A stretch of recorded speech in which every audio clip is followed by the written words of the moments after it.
ಎಲ್ಲರಿಗೂ ನಮಸ್ಕಾರ. ಇದು ಪ್ರವಾಸಿ ಪ್ರಪಂಚದ ಟ್ರಾವೆಲ್ ಬುಲೆಟಿನ್. ನಾನು ನಿಸರ್ಗ. ಈಗ ಹೆಡ್ಲೈನ್ಸ್.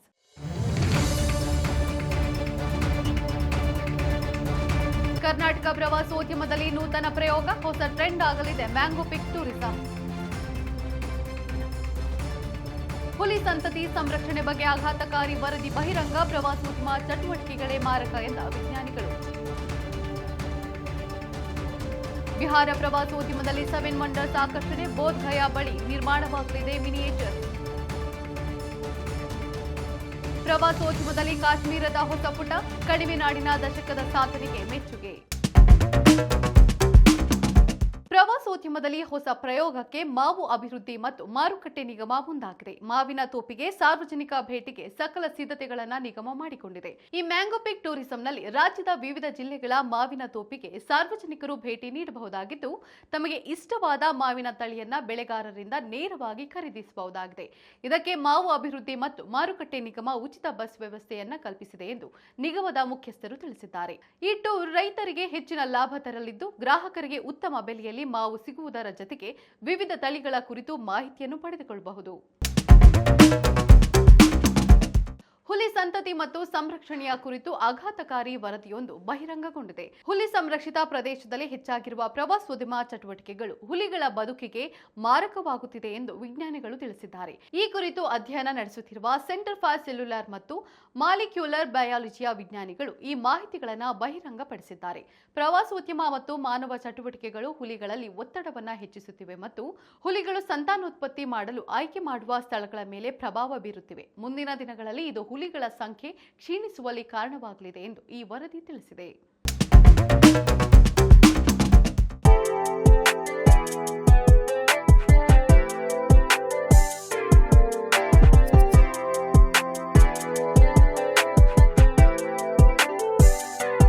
ಮೆಡಲಿನ್ ನಗರದ ಇತಿಹಾಸವು ಒಂದು ಸಿನಿಮೆಯ ತಿರುವುಗಳ ಕಥೆಯಂತಿದೆ. ಒಂದು ಕಾಲದಲ್ಲಿ ಜಗತ್ತಿನ ಅತ್ಯಂತ ಅಪಾಯಕಾರಿ ನಗರವೆಂಬ ಹಣೆಪಟ್ಟಿ ಹೊತ್ತಿದ್ದ ಈ ನಗರ ಇಂದು ಪ್ರಗತಿ ಮತ್ತು ಪ್ರವಾಸೋದ್ಯಮದ ಮಾದರಿಯಾಗಿ ಬದಲಾಗಿದೆ. ಈ ನಗರದ ಭೌಗೋಳಿಕ ರಚನೆ ತುಂಬಾ ಕಡಿದಾದ ಗುಡ್ಡಗಳಿಂದ ಕೂಡಿದೆ. ಬಡ ಜನರು ವಾಸಿಸುವ ಎತ್ತರದ ಪ್ರದೇಶಗಳನ್ನು ತಲುಪಲು ಮೆಡಲಿನ್ ಸರ್ಕಾರವು ವಿಶ್ವದಲ್ಲೇ ಮೊದಲ ಬಾರಿಗೆ ಮೆಟ್ರೋ ಕೇಬಲ್ ವ್ಯವಸ್ಥೆಯನ್ನ ಜಾರಿಗೆ ತಂದಿತು. ಸಾಮಾನ್ಯವಾಗಿ ಪ್ರವಾಸಿ ತಾಣಗಳಲ್ಲಿ ಮಾತ್ರ ಕಾಣುವ ಕೇಬಲ್ ಕಾರುಗಳು ಇಲ್ಲಿ ದಿನನಿತ್ಯದ ಸಾರಿಗೆಯ ಭಾಗವಾಗಿದೆ. ಬೆಟ್ಟದ ಮೇಲಿಂದ ನಗರವನ್ನ ನೋಡುತ್ತಾ ಕೇಬಲ್ ಕಾರ್ನಲ್ಲಿ ಪ್ರಯಾಣಿಸುವುದು ಪ್ರವಾಸಿಗರಿಗೆ ರೋಮಾಂಚನ ನೀಡುತ್ತದೆ. ಇಲ್ಲಿನ ಕಡಿದಾದ ರಸ್ತೆಗಳನ್ನು ಏರಲು ಜನರಿಗೆ ಅನುಕೂಲವಾಗುವಂತೆ ಬಯಲಿನಲ್ಲಿ ಬೃಹತ್ ಎಲೆಕ್ಟ್ರಿಕ್ ಎಸ್ಕಲೇಟರ್ಗಳನ್ನು ಅಳವಡಿಸಲಾಗಿದೆ. ಇಲ್ಲಿನ ಗೋಡೆಗಳ ಮೇಲಿರುವ ಅದ್ಭುತ ಗ್ರಾಫಿಟಿ ಕಲೆ ಮತ್ತು ಅಲ್ಲಿನ ಜನರ ಸಾಂಸ್ಕೃತಿಕ ಬದಲಾವಣೆಯ ಕಥೆಯನ್ನ ಕೇಳಲು ಜಗತ್ತಿನಾದ್ಯಂತ ಪ್ರವಾಸಿಗರು ಬರುತ್ತಾರೆ. ಹಾಗಾದ್ರೆ ಮೆಡಲಿನ್ ಯಾವ ದೇಶದಲ್ಲಿದೆ? ಬಿಹಾರದಲ್ಲಿ ಇಕೋ ಟೂರಿಸಂ ಬೆಳವಣಿಗೆಗೆ 7 ವಂಡರ್ಸ್ ಆಸರೆಯಾಗಲಿದೆ. ಈ ಕುರಿತು ಮಾಹಿತಿಯನ್ನ ನೀಡಿರುವ ಬಿಹಾರ ಪ್ರವಾಸೋದ್ಯಮ ಇಲಾಖೆ, ರಾಜ್ಯದ ಟೂರಿಸ್ಟ್ ಹಾಟ್ಸ್ಪಾಟ್ ಬೋಧ್ ಗಯಾದಲ್ಲಿ ವಿಶ್ವದ 7 ವಂಡರ್ಸ್ ಪ್ರತಿಕೃತಿಗಳನ್ನು ನಿರ್ಮಿಸಲಾಗುವುದು ಎಂದು ತಿಳಿಸಿದೆ. ಬೋಧ್ ಗಯಾ ನೋಡಲು ಹೆಚ್ಚಿನ ಸಂಖ್ಯೆಯಲ್ಲಿ ಆಗಮಿಸುವ ಪ್ರವಾಸಿಗರಿಗೆ ಈ ನೂತನ 7 ವಂಡರ್ಸ್ ಇಕೋ ಟೂರಿಸಂ ಪಾರ್ಕ್ ಆಕರ್ಷಣೆಯನ್ನು ಹೆಚ್ಚಿಸಲಿದೆ.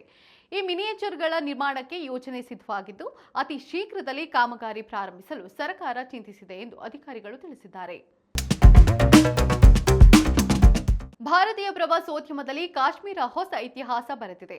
ವರದಿಗಳ ಪ್ರಕಾರ 2016 ರಿಂದ 2025 ಕಾಶ್ಮೀರದ ವಿವಿಧ ಸ್ಥಳಗಳಿಗೆ ಬರೋಬ್ಬರಿ 13 ಕೋಟಿ ಪ್ರವಾಸಿಗರು ಭೇಟಿ ನೀಡಿದ್ದಾರೆ ಎಂದು ತಿಳಿದು ಬಂದಿದೆ.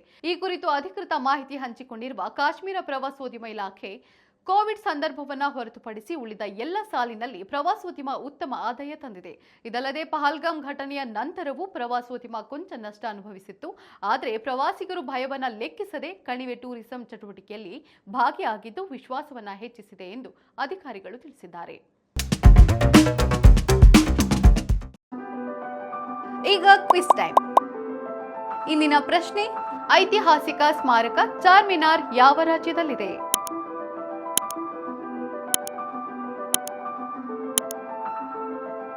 ಸರಿಯಾದ ಉತ್ತರವನ್ನ ಕಮೆಂಟ್ ಮಾಡಿ ತಿಳಿಸಿ. ಇದಾಗಿತ್ತು ಇವತ್ತಿನ ಟ್ರಾವೆಲ್ ಬುಲೆಟಿನ್. ನೋಡ್ತಾ ಇರಿ ಪ್ರವಾಸಿ ಪ್ರಪಂಚ, ಬಿಹಾರವೇ ವಿಶ್ವ.